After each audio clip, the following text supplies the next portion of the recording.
This is a Blairing Out with Eric Blair show, and tonight, from the same team that brought you Repo, a genetic opera, comes the premiere for the Devils Carnival.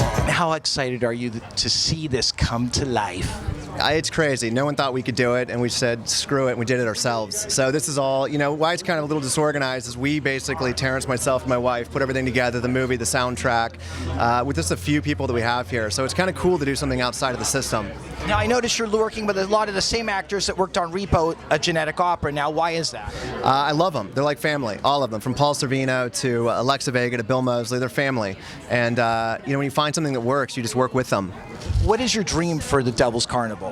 To show people that you don't need a massive machine. This is their dream. No, it is. It's to show people that we don't need a massive machine behind us. We can do it ourselves. And I think that I encourage all artists to do the same thing.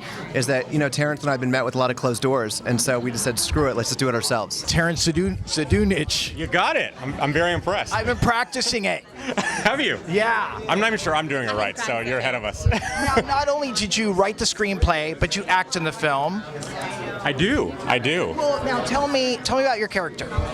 Well, I'm playing Lucifer. I think a character I've always been fascinated by. Sort of the ultimate rebel, the person who dared to question authority and as such was banished for all time. Was cast down with half the angels of heaven. That's right, and the good-looking ones, the ones that could sing. Isn't that, yeah, well, Lucifer was the archangel, and he was the angel of music. He was, so I hope that I do that justice. What do you think the message of this movie is? Know thyself. Meaning, like, this movie, obviously, it deals with notions of good and evil and sin and redemption. And so the attendees in Lucifer's carnival basically are put through a series of trials. And if they can recognize their own moral failings and learn, they have a chance at redemption. Oh, so there is a chance of redemption in this movie. It wouldn't be a game if you didn't have one small chance of winning. But as you know, at carnivals, the games are a little bit fixed. Real quick, there's a quote in this movie, "Let's put heaven out of business." Yes. Well, Lucifer, the ultimate rebel, what is a greater act of rebellion than daring to create in the face of your creator? And that's how you put it out of business. Ogre. Hey. How you doing, brother? How you doing, man? Blairing Out with Eric Blair. Okay, tell me about the twin. Tell me about the character, the soul of the character. The soul of the twin. Well, the twin is a bit of a duplicitous character in the sense that he works for the devil, but he also takes on the characteristics and the feelings and the humanity of his victims. And so I think at times he's a bit conflicted. He's one of the more conflicted characters, I think, of the Devils Carnival, in the sense that he will feel all the things that you're hurt by and that affect you, but he'll also know your dark secrets. So I think he tends to hover between those two worlds, and I think he's picked on a little bit for that in a lot of ways too. I think he tends to pick up more, and he uses that to his advantage too. Because I think at times he traps people by using his own kind of good graces and politeness at times, and trying to understand the victim as opposed to trap and kill. Now, are you one of Satan's workers, or how do you fit in the picture? I think ultimately I'm just one other lost soul that kind of got hooked in the game and never got out of it. I think I made a Faustian bargain at some point, unknowingly, for power, for whatever, and this is my lot in life. I have the power to absorb and know everything, but it doesn't get me out of hell. You're trapped in hell. I'm trapped in hell, absolutely. What is great about working with Terrance and Darren? This is your second time. Well, Terrance and Darren are great collaborators. Darren has an amazing kind of sensitivity when it comes to filmmaking. He knows what he wants, but he goes after it in a very kind of not a really negative or falsifying way or an unsupportive way. And I think Terrance in a lot of ways has been has progressed so much through the repo to this. The songwriting is so much better, and you see him as I see him as a real artist, a fine artist with his comic book and everything else that he does. What do you feel the message of the film is? Well, I think there's many messages to the film, and I think they all delve into a lot of the the archetypal feelings that have gotten us to where we are now in life. And I think they're, you know, greed obviously is one of the big ones. It's dealing a lot with Aesop's fables. So I mean, you name it, it's on there. If there's something to be reckoned with that goes against God's good nature, then the Devil's Carnival will fulfill, you know, ultimately. What's up with Skinny Puppy? Skinny Puppy's working on our 14th album right now. It's called tentatively titled Weapon, and I'll be touring next fall. Bill, tonight you're here for the premiere of the Devils Carnival. Yes. Oh, first of all, I want to introduce my daughter, Marion Moseley. Hi, Marion. Hi. Marion's she's the magic at home.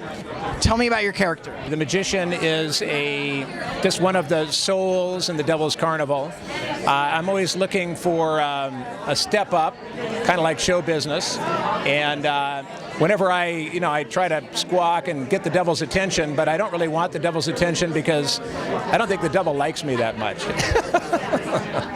And I have a little rabbit, my little friend Harry the Hare, and Harry doesn't look alive, but we communicate anyway. So you're almost like the devil's foil.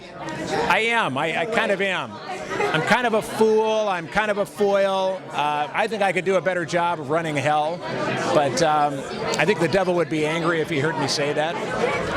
What do you think the message is to you? What kind of message did you get out of the Devil's Carnival? I get that, after this life, I'll probably be there. I hope not. You were in a band with Buckethead. Yes, I was. Corn Bugs. Corn Bugs! Yes. What was that like? That was Catch as Catch Can. We ended up doing 5 CDs and, 50 or 60 songs, and there was never a second take. So it was spontaneous combustion. I interviewed him one time and he didn't talk the entire interview. Yeah, well, that makes sense. Hi. Hey, Miss Mary Woodno, Yes. Briana. This is my 3rd time interviewing you. Is it? Yeah. Awesome. All right. Now, tell me about your character, Miss Marywood. Yes, Miss Marywood. I'm a jewel thief. I kind of play a 30s starlet. I also got to play a twin to Ogre, who I'm sure you'll get to interview or already have. I wake up in hell, and I'm kind of a bitchy, kind of awful, stuck-up princess, to be honest. Well, how do you end up in hell? Well, I'm a jewel thief, so I do bad things and I steal, and that's why I end up in hell. So at some point you die. Well, it's not really shown, but yes. And then, we all kind of wake up in hell, and none of us really know that we're in hell. what kind of progress does your character make in the Devil's Carnival? I mean, there's never really progress because right now I think that they are kind of aiming for it to be a show. So there's no really outcome or end to any of the characters, if I'm correct. I haven't seen it yet. So this will be the first time I'm watching, so I'll be able to talk about it more after, unfortunately.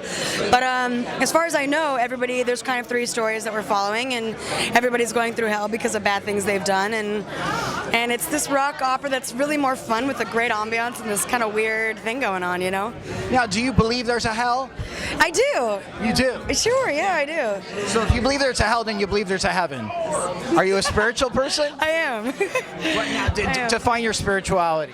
I don't know how I put it. I like to say, I was raised as a Christian and stuff, but when I go hiking, put it this way, I go hiking and my form of God or religion is nature and everything that's around me and what surrounds me that makes me feel good. To you, personally, what is the message of the Devil's Carnival? Don't be an idiot. Don't screw up. Watch your back. Everybody can stab you. Do good, not bad. And what was the highlight of making the Devil's Carnival for you? Highlight was just being in this kind of really weird atmosphere at this carnival with all these really great actors and getting to work with a bunch of musicians actually for the first time, because I started off as a musician and everything, so it was kind of fun to meet the clown of Slipknot and all these groups that I used to mosh to when I was a kid, you know? Now, you actually sing in the movie. Yeah. Tell me about the song. Yeah, I sing a song called Beautiful Stranger. I do a twin piece with this guy named Ogre.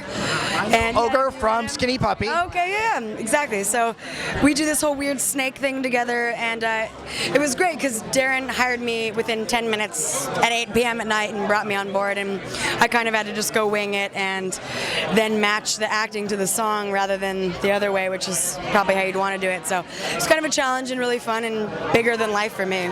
Tell me about your music career. I used to have a band called More Scheidel back in the day and was always doing music, and I've kind of stopped, but what I do is do songs for soundtracks of hopefully every movie that I'm in.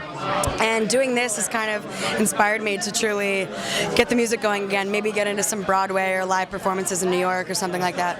Briana, what's next for you? I don't know. I've got a couple projects pending right now. I'm just kind of like fingers crossed. What do you think of SAG and AFTRA merging? Cool. You're down. Yeah, sure, yeah. But this, I was told by the producers, this was done outside of the system. Yes, absolutely was. Punk rock. Hell yeah. And it was okay though. You didn't get arrested or anything. They didn't cart you away. No, and Darren's a loyal friend to me, so he takes care of me. The Blairing Out Show.